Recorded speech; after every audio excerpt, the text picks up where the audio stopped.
Hello, everyone, and welcome into the Go 24/7 podcast. My name is Bryce Koon alongside Glen West as we get ready for an LSU Florida matchup that, maybe took a little bit of hit in ratings per se after both teams coming off a loss. But, Glenn, it's going to be another night game in Death Valley, which we were talking about before we started. We might be blessed with a full slate of night games in Death Valley to end the season. Georgia State going to be a night game, I believe 7 p.m. kickoff local time. And then you have to figure A&M might be one as well. But, man, it's going to be nice to spend the nice last 3 weeks at home in our own beds, and I know the players are excited about that as well. Yeah, I mean, it's great for us writers to have all these stories that are going to be posting at 12:30, 1 o'clock in the morning. I'm sure that'll get lots of views. So it's great for us, but it's even better for the fans, of course. And Saturday nights in Death Valley are certainly an experience, a very unique experience, all on their own. And it's going to be should be a good, fun matchup, and fun kind of last 3 weeks here, especially now with some of these season long hopes that are dashed, and I'm sure we'll get into that more here in the next couple minutes. But now you get a really good chance to look at what you got in terms of culture, in terms of just how you kind of bounce back in the mindset of this group. And because this is all stuff that Brian Kelly's been preaching from the very beginning, that he really wants this program to be built on, and that's going to be tested in a very different way here over the next 3 weeks. Man, you had a nice little transition here as we talk about kind of avoiding that hangover that has plagued LSU in recent years when they're kind of out of it, and a lot of teams across the country. It's hard to keep up that same intensity. I do agree with you, Glenn. I think we're going to learn a lot about the culture, the foundation that's being set. Just 2 years into Brian Kelly's tenure. I know you've been around and you've seen some of those hangover games. How do you feel like this team is structured to handle that? And taking away from what Kelly said earlier this week, and then obviously the players on Tuesday, how do you feel like maybe the mood inside the locker room is? Yeah, I mean, I think we'll have to just kind of wait and see. I do think that part of this is going to be about at least in the short term, the health of Jaden Daniels and just kind of what that looks like for LSU. I mean, so much of this team has been him putting them on his back, and like when you take that equation out of this game potentially, then that is absolutely going to be something to monitor here over the next several hours, several days.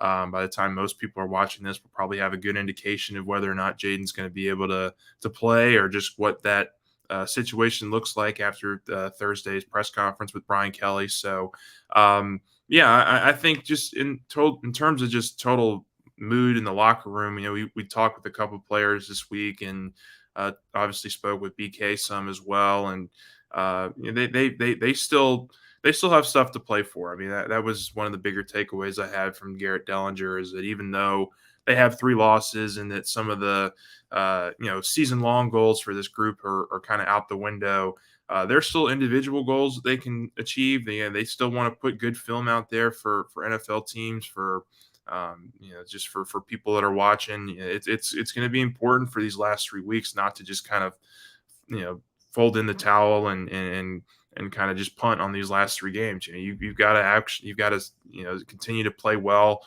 continue to show that you're a team that's on the rise. And one of the things that Brian Kelly said earlier this week is that 10-win season, back-to-back 10-win seasons are still within reach with this group. And while that may not be the ultimate goal that this program wants to have in terms of competing for championships year in, year out, that is steady consistency in terms of what you're doing. And I think for a program that's still kind of in its, I wouldn't say infancy, but it's in its toddler phases, young kid phases of being rebuilt here. That's something that you can build on, is back-to-back double-digit win seasons. I don't think that there's going to be an element, I think, of disappointment with this year that naturally comes, just because of how great the offense has looked for the last 2 months. But it kind of is what it is. Right now, the defense is way behind the offense. They've got to do some really great work in this offseason to kind of replenish that group again. I think the one thing that I've kind of I think that you kind of notice in terms of the biggest difference on both sides of the ball, and something that I wrote about earlier this week, is offense has some continuity and the defense has very little continuity in terms of returning players from year over year. The offense obviously has its quarterback, it has its elite Hmm. receivers, its offensive line, its coaching staff. Everybody's coming back, and then on the defensive side of the ball, you've got most of your coaches back. Obviously, the defensive line situation has been well chronicled at this point, but you don't really have a whole bunch of returning starters from that group a year ago, and I think that's going to be another problem that LSU is going to have to really face this year, because I don't know how many of those guys from this year's roster will be back next year. I think that there's certainly a couple foundational pieces that you hope to get back and that you can continue to build on. But this is going to be a retooling situation, I think, again this offseason. And that's a really, really tough place to start, in terms of where you want to get this defense ultimately. I think having 3 years in a row of just kind of a revolving door of personnel is not going to be exactly the model that LSU wants to follow. They want to get some guys in here that are sticking around for 2-3 years at a time, and they're still in that phase right now defensively of where that's just not necessarily the case. Yeah, that was the hope, obviously, coming into this season. And one thing that BK talked about, I guess, earlier this year was that he didn't necessarily, there's a reason he didn't go out and get, 1 year guys left to play this season. He wanted it. And look, it just hasn't worked out, whether it's been maybe some missed evaluations, whether it's been, just the inability to stay on the field that doesn't involve, physical ailments that have I mean, necessarily, it's just been a lot of different things. it's crazy. It's all gone wrong. They missed on some really key spots. I mean, the one Yeah. spot that they absolutely couldn't miss on this offseason was cornerback secondary. And right now you're at a position where all four of your cornerback transfers aren't playing for you at this point in the year, and that's just really tough. I mean, you've got to Yeah. be able to do a little bit of a better job of finding the right pieces next year, hoping those guys can stick around. We'll see kind of what happens with the whole Denver Harris situation. I think if there's one guy that could probably be useful in terms of coming back next year as one of these transfers, it would be him. But I don't know that there's a whole lot of confidence that that will happen. I mean, we'll see, Yeah. but I think you're going to be having another conversation here about just what LSU is going to do in the portal in the secondary, and once this regular season wraps up. And J.K. Johnson's another guy that hasn't played all season, but I think has a lot of long-term potential that they really like. And so getting him back in the fold and healthy will be really, really important. But yeah, like you mentioned, it's absolutely critical that they get some of these players in that are going to be around, that are going to be foundational pieces of their defense for the next couple of years, because I do think that they have a couple that that have that potential. Whit Weeks, Deshaun Womack. I would still throw in Mason Smith. I know it hasn't been a great year for Mason this year, but I think you could probably safely say he should be probably back next year. I mean, I would be a little bit surprised if he decides to leave after the season that he's had this year. But there's still some core pieces here. Harold Perkins you'll have back next year, so Mhm. that'll be very, very interesting to see just kind of what guys they can fit around them, and guys that they can not only fit around the pieces next year, but that will be around for the next couple of years. Yeah, no, I do agree with you. I think that's something that is you got to build continuity. And one thing that I take away, Glenn, and this is obviously before I even made the move over here, was I'll never forget watching the Texas Bowl against Kansas State back in 2021 and seeing just a lack of players, like lack of scholarship players that LSU had. And I think this is one thing that you and I kind of hinted at in our instant reaction video at that awkward angle in Tuscaloosa on Saturday. But when you take the 30,000-foot view, yes, it's going the right direction. Like, yes, back-to-back 10-win seasons are. I think the frustration, the disappointment, which is well warranted, is the fact that and Kelly was asked this on Monday, and I understand he can't answer it, but I'll answer it for him.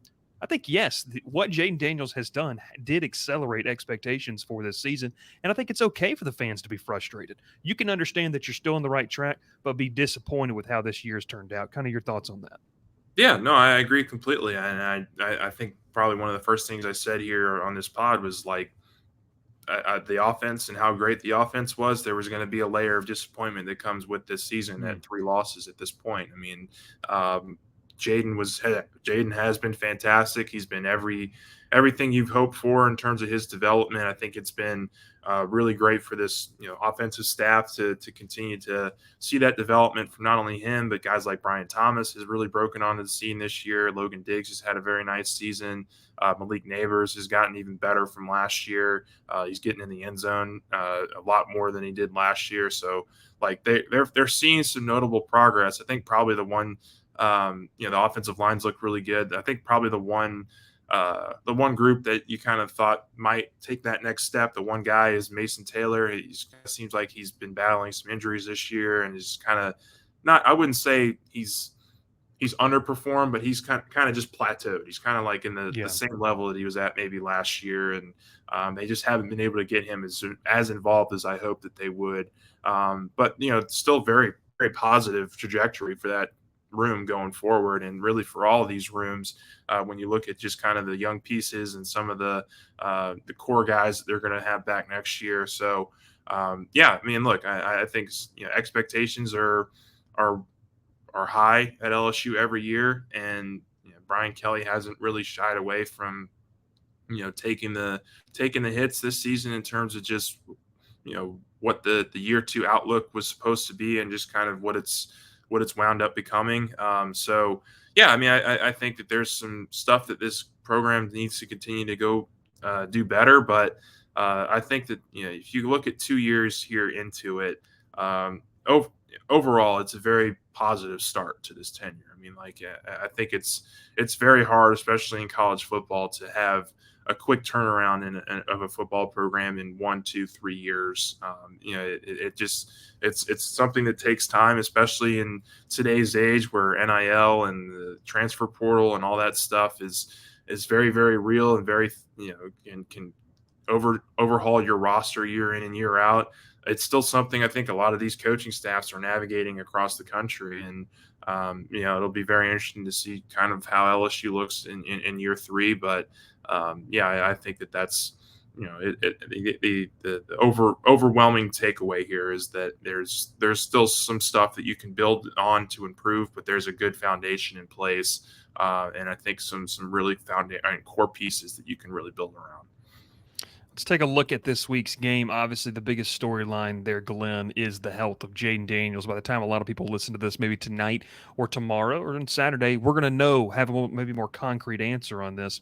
But just kind of this quarterback position, what it's going to look like heading into Saturday. I mean, you're facing a Florida team that's going to be missing arguably their best player and one of their middle linebackers, defensive lineman. That's what really kind of three key injuries.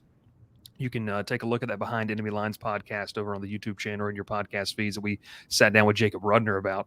But, if it's Garrett Nussmeier, you still feel confident about this offense to get the job done against a Florida defense that it really struggles at times. Glenn, your thoughts on what it looks like, and we like to say it's not all one guy. Jaden Daniels has been kind of that one guy, but it still feels like there's enough pieces to elevate Nussmeier.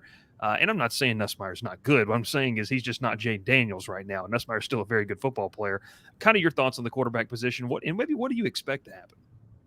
Yeah, I think that Jaden's going to be continue to be evaluated here. I mean, when we're recording this, it's on Thursday afternoon before we get a final update from BK. So we'll preface this by saying that I think that they're doing everything that they can to get Daniels ready. Daniels is pushing very hard to play in this game, and if he's cleared, I would expect him to play, and I expect him to play well. I mean, he doesn't get the whole week of preparation in terms of snaps and reps that he would probably prefer, and I'm sure LSU would probably prefer. But if that guy's healthy enough to play, you're not sitting him on the bench, and so I think that that's we'll learn a little bit more, and if not, then it'll probably be a game time decision kind of thing. But if this does wind up being a situation where it's going to be Nuss, I think that there's a lot of confidence that he can do the job. He hasn't had a whole ton of opportunities where we've been able to see him throw the ball in terms of just an extended period of time where LSU hasn't. The couple other times he's had chances this year outside of Alabama, it was blowout city against Grambling and Army and some of these other teams that they were way ahead of at the time. So you can't really judge him on that. I don't think you can really judge him on the fourth quarter either. last week against Alabama. They moved the ball down one time. They weren't able to score, but um, the thing here I have with Nuss is that he is a very capable thrower. He's got a very strong Yeah. arm. And the thing here that you're going to really learn if he does in fact get the start is just what this could look like next year. I mean, like, you probably you won't have Malik Neighbors. I think the jury's still out on Brian Thomas. I would be, I don't want to say surprised if he leaves, but I would be, there's reason to believe here if Brian Thomas came back, he could really help himself in next year and having a kind of being that clear cut number one guy. But NFL teams are also going to fall in love with the size and the potential and Hmm. everything that he's done this year. So, he could very well leave as well. But yeah, there's a lot of pieces here though that are still kind of in place. I mean, you're going to have most of your offensive line intact for next year. You're going to have obviously Mason Taylor, and that tight end room is going to be a year older. Running back room is going to look really strong with guys like Caleb Jackson and potentially Logan Diggs and Trey Holly and whatever mixture of players come back from those other guys. But this is going to be a good test, I think, for Nussmeier in terms of just what he has to work with weapon wise next year. Just getting some on field experience with some of these guys, I think, is going to be really beneficial for him. And so if he does start, I expect him to play well. And like he's mentioned, Florida's been not great defensively this year. So like there are some holes that they'll be able to attack. I would expect their game plan to not change a whole ton. Just maybe you don't call as many quarterback design runs. I mean, that's probably the Hmm. only thing that you kind of eliminate from the game plan. But Nuss is very capable of throwing the ball downfield. He hits the intermediate routes. He's been working on that really for the last year of becoming more accurate in those short and intermediate routes. And I think that he's done a good job of kind of improving as a quarterback. And so now we'll get a chance if he is called upon to really see what he's got in a full-time start. It seems like the same preview podcast every single week. We talk about what LSU could do offensively, and now, Glenn, we move over. Can this defense prove something over the final three games? It starts this weekend. You know, you look at Florida from a bird's eye view. They've got Graham Mertz, who's been efficient, but not necessarily explosive as a quarterback. I think he's been a good game manager for them at times, but he's also been a guy that when they needed to really move down the field quickly, they he's not maybe not the best fit for them. They've got two running backs, Montrell Johnson and Trevor Etienne, there, who've just been very, very, just two guys that I think when you look at what they're able to do, it's physical Billy Napier style football, and that's what they like to do. Your thoughts on this defense heading into Florida? I'll preface it with this: Ovi Agofu talked a lot about communication being the issue, and I know fans take an issue with that, Glenn, because it's like it's a week 11. Like, how is communication still a problem? I think that's a well warranted question. And to coach to player, look, we don't want to dive in and get too critical here. I mean, it's our job, but you don't want to get too overcritical. That's to me, that's not acceptable to still have those issues. 11 weeks into the football season. Yeah, it's not, and I wish I had a good answer in terms of why that's been the case. But I mean, Yeah. unless you're in that locker room, I don't really know why the communication's been as poor as it's been. But 11 weeks in, you kind of are what you are as a defense. I don't think there's any kind of drastic improvement that you can make. I think probably the biggest thing that I could say here is that Mertz is not necessarily your runner's kind of quarterback, which has been the big bugaboo for this front seven all season. This is not a very mobile guy. So there's going to be some opportunity, I think, to get some pressure on him, maybe force him into some bad throws. But it really starts with Florida with the run game. And like you mentioned, ATN and Johnson, those guys are pretty consistent Mhm. for them in terms of making dynamic plays. But look, I think probably the biggest thing here that Florida's going to try to do is they're going to try to get that run game going early. Because one of the strengths of Mertz has been the play action pass. I mean, I was Yeah. talking with Jacob some for our other behind the lines segment that we do from a writing perspective, and he said that he's been very good in play action. They they've done a nice job of kind of opening up short and intermediate routes when they've been able to get the run game going, and he's been very efficient in converting on those kinds of plays. But look, the one area that they've really struggled in is also an area the LSU defense has really struggled in, which is getting off the field on third down.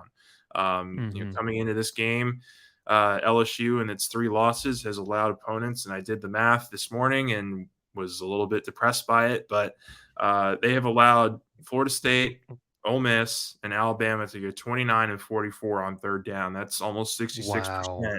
on third down. For the season, they are giving up 46.6%. Which is 122nd in the country, not very good at all. But the opposite side of this is that Florida has also really struggled on third down themselves. They're third, Mm-hmm. they're 100th in the country right now in third down conversion at just under 36%. So something's going to have to give this weekend. Either one team's going to be moving the ball down the field with relative consistency, or LSU is going to be sprinting off the field on third down, like they just won a national championship or something. It's going to be fun. It's going to be interesting to see which one of those things gives.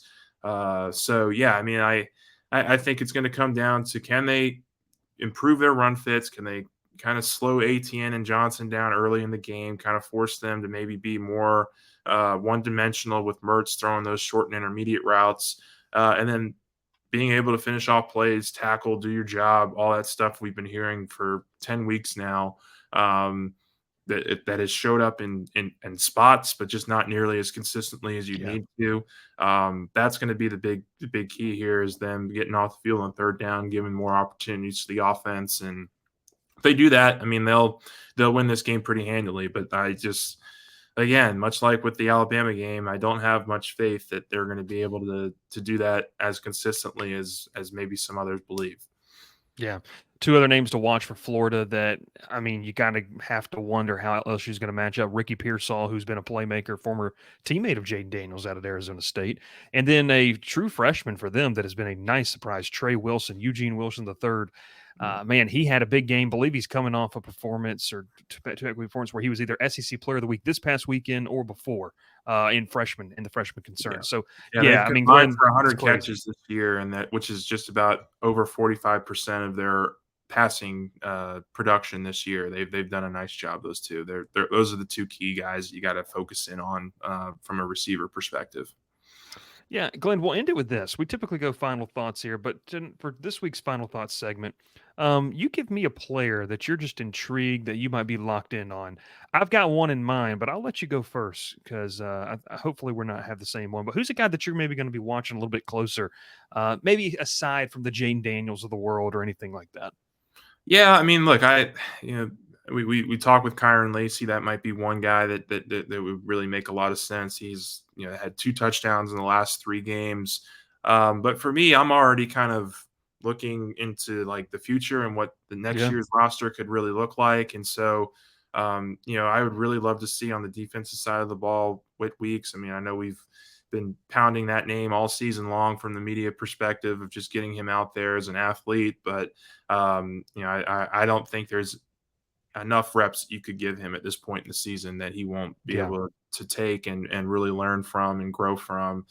So I'd really like to see him. But then on the offensive side of the ball, I'll probably be a little bit boring, and I'll go with Brian Thomas. I mean, I think these last 3 games in particular are going to be really important for him. I mean, he hasn't exactly popped off in some of these games recently. There's hmm it's been pretty much the Malik Neighbors show, and then you've worked in Brian Thomas and Kyron Lacey from a passing perspective. But when he came out like gangbusters these first 6 weeks, it was like, man, there's no stopping this guy.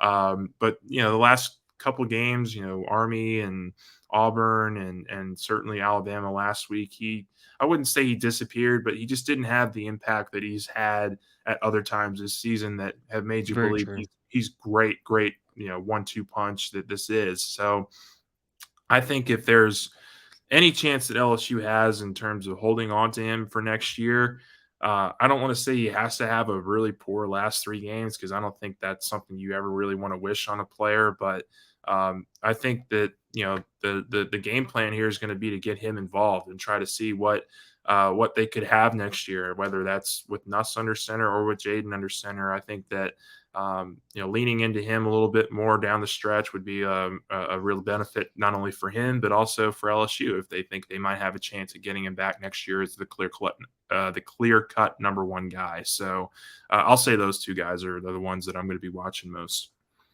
Yeah, I'm going to hone in on one guy. It was one guy that we wanted to watch last weekend and, held up, I think, fairly well for really his first kind of full experience. It's Javian Toviano. I've got an eye towards the future with him, Glenn. I think he has the raw talent, the raw ability to be a big piece for this defense next season. And look, you're going to be playing at home. For Toviano, it's a guy that came in highly touted. You know, maybe this is a chance for him to gain some confidence. We mentioned the matchups, Trey Wilson and Ricky Pearsall. Those are not easy matchups by any means, but it's maybe a proving ground over the next 3 games to say, hey, when you're looking at the portal, Coach Kelly, yes, I know we got to add some guys, but I can be a guy that you can maybe hopefully count on as we get into spring ball next year. So I'm going to go Javian Toviano. And then offensive wise, I'm going to watch Charles Turner because that was something that, people, I think, maybe give a pass to the struggles up front that LSU had because it's Alabama, it's Tuscaloosa, one of the best environments in college football. Whether you're an LSU fan or not, you got to admit it was crazy. It was absolutely nuts. But they were having these problems at home, against Auburn and Army at times. And so is this something that is, strictly, and I asked Garrett Dellinger that, strictly there? Dellinger, in the man of few words, and Garrett Dellinger said he just kind of thought it was that. But I think that's something to watch as well. Can they build maybe back up some of that confidence up front that they maybe lost in some of the snap infractions and just kind of those mental errors that, like Brian Kelly said, it's all the little things you have to do to become elite. So, hey, it's going to be a fun game, though. Florida, LSU, this one, Glenn, is a game where you kind of throw the records out each and every single year because this is always kind of a wild, wacky one. Last year, obviously, this game, man, it really felt like it was the turning point for LSU's season to go on the road to Gainesville. And, a Florida team that I don't want to say Billy Napier's coaching for his job by any means, but Florida needs some confidence. And they're going to come in knowing they need a win to really kind of build back up their confidence as their season ends. And LSU trying to get to double-digit wins for the second straight season in a row.